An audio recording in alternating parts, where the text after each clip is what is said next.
सो अगले दिन ठाकुर जी सवेरे उठे और देखने लगे यशोदा मैया देख तो नहीं रही, और ठाकुर जी चुपचाप गए महाराज जहां पर सारे मक्खन दूध दही रखे, वहां पहुंच गए गौरस भंडार में। और गौरस भंडार में एक मटकी के ऊपर से ढक्कन हटाए करके जैसे ही ठाकुर जी ने हाथ बोर के पानो प्रारंभ किया, सामने एक खंबा था, उसमें मणि लग रही थी। आज पहली बार 3.5 वर्ष की आयु में ठाकुर जी ने अपना प्रतिबिंब देखा। ठाकुर जी ने जैसे ही प्रतिबिंब में अपने रूप को देखा, अपने रूप को देख करके ठाकुर जी बोले, हो तू भी आयो यहां चोरी करवे? अपने आप से बात कर रहे हैं ठाकुर जी। अरे मैंने कही तो हती अपने अपने घर में चोरी करनी है, तू दारी के मेरे घर में आगो चोरी करवे? ठाकुर जी अपने प्रतिबिंब से बात कर रहे हैं। अब गौरस भंडार में ठाकुर जी की आवाज गूंज रही थी और वो गूंजते हुए रसोई घर में जा रही थी। रसोई में मैया ने सुनी, बोले लाला कहां ते बोल लो है? उठ गयो कन्हैया? मुझको पतो भी ना चली, नूपुरन की आवाज ना आई। मैया दौड़ करके गई तो देखा ढूंढते ढूंढते गौरस भंडार में ठाकुर जी अपने प्रतिबिंब से बात कर रहे हैं।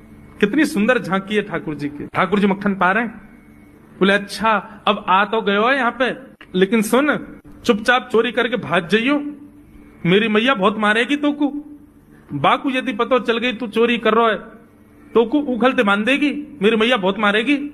चुपचाप चोरी कर और निकल ले यहाँ से। ठाकुर जी चोरी की बात कर रहे थे, यशोदा मैया ने पीछे से सुनी, लाला ओ कन्हैया। ठाकुर जी घबरा गए, मैया कैसे आ गई? हाँ मैया, कौन से बात कर रहे हो तू? अरे मैया देख हमारे घर में चोर घुसायो है। अपने प्रतिबिंब को दिखा करके ठाकुर जी कह रहे हैं, देख मैया हमारे घर में चोर घुसायो, जे चोरी कर रहे हो हमारे यहाँ के मक्खन की, तो मैया को पकड़वे आयो हूं। नन्हे से गोपाल जी, बहुत मधुर लीला। मैया हंस भी रही है और क्रोध भी कर रही। बोले अच्छा जो चोरी कर रहे हो? बोले हाँ।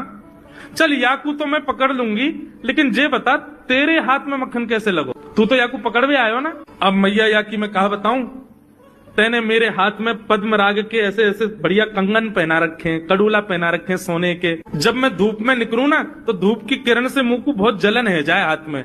तो कल मेरे सखा मधुमंगल ने मुझसे कही, बोले लाला जे जलन तेरी दूर रह जाएगी, तू मक्खन में हाथ बोर लियो अपनो, सो तेरी जलन दूर रह जाएगी। या हमारे मैया जलन हटावे के काजी मैंने हाथ बोरो है। मैया बोली अच्छा चल लाला, यहाँ तो तेरे जलन है रही और यहाँ पे यहाँ मक्खन कैसे लगो?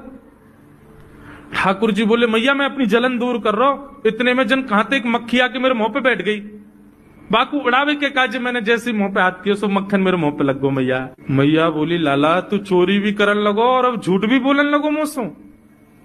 ठाकुर जी ने ग्वाल वालों से कहा भैया मिशन फेल हो गया, घर में तो चोरी नहीं कर पाए हम।